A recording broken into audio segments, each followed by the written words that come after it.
Alrighty guys, so we're gonna talk about some things. Welcome back. First of all, got the car running last night and have it hooked up on the micro squirt with the 210s, and a couple people were talking about it. Matt said it that they probably shouldn't run the micro with the 210s. I was looking more into it and read the instructions. Of course, it's like a 154-page manual with that thing, but it does say because it's batch fire that like all of the 4 injectors run basically on one output.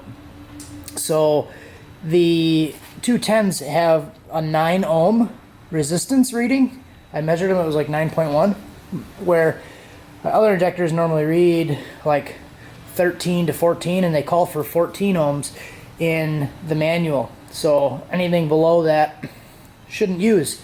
So essentially, what I think is that these are all wired in parallel going to the injector driver. So if you have a 9 ohm resistance on each one of these in parallel would take it to 4.5, and then the whole thing in parallel would be 2.25. So 2.25 ohms on one injector driver that's a pretty big load. So probably going to hurt the driver over time. So what I'm going to do is try to switch to like some maybe 1500s or throw something else in there for the time being, but probably safe to start and run a little bit. But I'm gonna put some different injectors in there, but happy I got to fire it. And that's something that I didn't know, so I actually learned about that like the last couple days. Been learning. That's what it's all about. So another thing that I'm learning, well, kind of already knew it, but I want to talk to you guys about it, is the internet and how awesome the internet is, and how when you do this little thing that's not even a big deal, the internet calls you out about it. But when you do something that's blatantly obvious for weeks and you find the mistake later, you realize that nobody said a word about it. So this is funny. I got the car running last night, and when I first started it up, I primed it and I heard bubbles in the tank. You guys remember I added that clip into the other video, and I showed inside the tank, and then I showed the wiring, and then I showed underneath, and in multiple videos I showed building the bracket for the fuel pump, I showed plumbing the lines for the fuel pump, I showed the orientation of the fuel pump, all that stuff, like probably a whole bunch of times. And what I just figured out, it's kind of funny, I have the pump plumbed backwards. So that would explain why the pump was running backwards when I had it hooked up correctly and it was blowing bubbles, because the pump was running the right way, blowing bubbles. And I just kind of covered it up by flipping the polarity and got it to build pressure. So what really triggered my thought process today and made me look into it or figure out how to do it the right way was when I primed it last night. When it was running, I was looking at the fuel pressure, and the fuel pressure with this thing backed all the way out was at 40 psi, and I was like, oh, that's really good that the regulator's actually working with that big pump. But then I was thinking about it more. I'm like, it doesn't make sense that that's only going to be at 40 psi, because I've seen it a couple times on my truck. Even with this regulator, it wouldn't go below 70 with 2 Walbros, and that's a bigger pump than the 2 Walbros.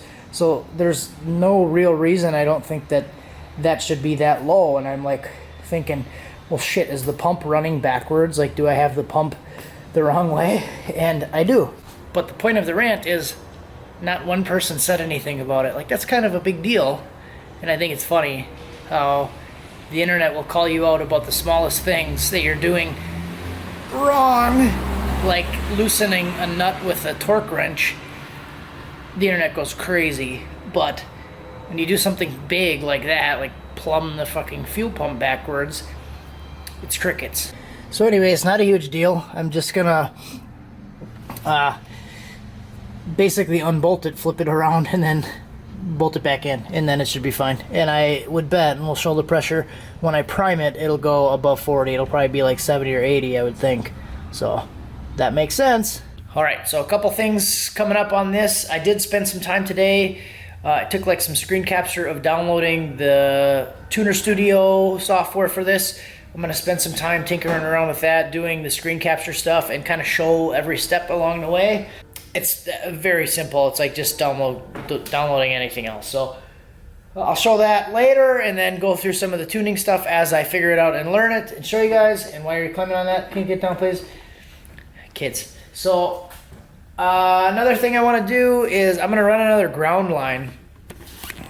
So do have this here, grounded block to here, but the car won't start like that. The alternator clicks.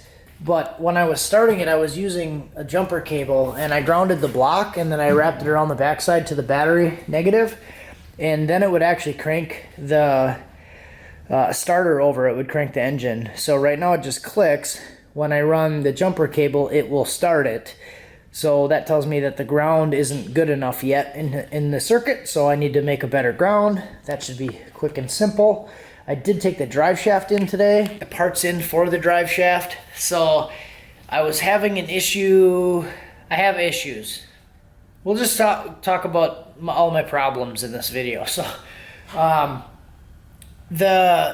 8.8 on the rear end has the small diameter bolt pattern. It's like a 3.5 bolt pattern. The rear yoke for the 1350 U-joint that I got is like a 4.25 diameter for the large circle 8.8. So I ended up having, that didn't fit. I ended up having to buy a different pinion flange for the differential. So that's on its way, but I was able to get a measurement. So I got the measurement for the drive shaft length, but the drive shaft yoke that I had for the front is like a long spline yoke, and it doesn't have the counter bore for the O-ring in there, so that didn't work right. But I took all this stuff in today, told them what I wanted. They're going to make the drive shaft right, and I really like this company. I'm using a different place than I have used before. I shortened the drive shaft at this place. It's called Machine Services. It's in De Pere, Wisconsin, and the turnaround time is amazing and the price is really good. So where I was going before, they kind of, they would take your stuff and then they would sit on it for 2 weeks and then work on it for a day. But this place, they asked me when I was leaving. I got there at 4:50, like 4:45, 4:50, and they close at 5. And he's like, "When do you want it back?" Like, whenever you get it done. And he's like, "Okay, we'll have it done by the weekend. Today's Wednesday. We'll call you on Friday. It'll be done." Okay, so it's like a day to a 2-day turnaround, which is crazy, and the price is good, so been going there lately. But they're going to cut the slip yoke down and then machine a counter bore inside of it. So they're gonna make it work. So they're like, "Oh yeah, that's fine." It was funny because the guy that was working behind the counter, he's like, "Oh yeah, we could probably order something and make it work or whatever." And then the other guy that was like figuring it out for me, he looks at the guy like he's crazy, and he's like, "Dude, we have a machine shop here. We can do whatever we want." And then he started writing stuff down to like make it work. And I was like, "Whoa, that's awesome." So I like the attitude. We can do whatever we want. That's good. So that's where we're at, kind of, guys, with this video, and I'm just gonna keep buttoning stuff up. So starting is good, running is good. I didn't change the tune yet. I did order a set of Snake Eater 1500s today, so have those on the way. The 210s, I don't really want to run it on that because not really supposed to, based on the impedance of the injector. But been kind of brainstorming some other stuff to maybe play with down the road with that. But I did order another set of Snake Eater 1500s.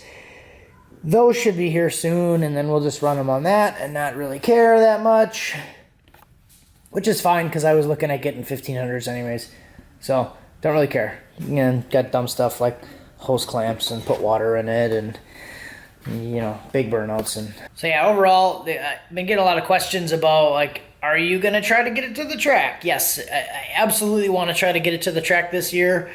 We have another track that's like 2 hours away, so it's gonna be basically getting this thing to the point where it's running, kind of driving.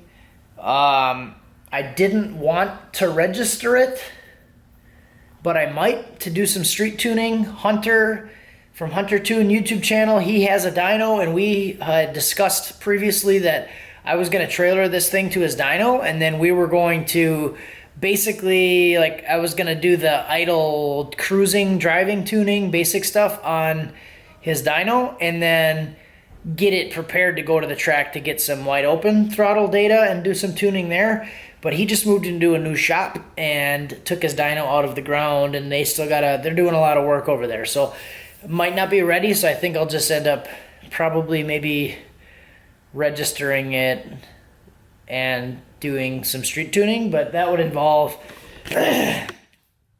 like hooking up the headlights and taillights and brake switch and turn signals and stuff like that to get it legal, which I wasn't planning on doing at this point. So like if you want to take it to the track, you really just need like on off switch, like yes, no, headlights, taillights, one side, whatever, as long as they can see the car, if it's at night. So not sure how picky they're going to be if it's during the day, but just kind of adds things that need to be done. And that right there is all I have for switch panel and start button.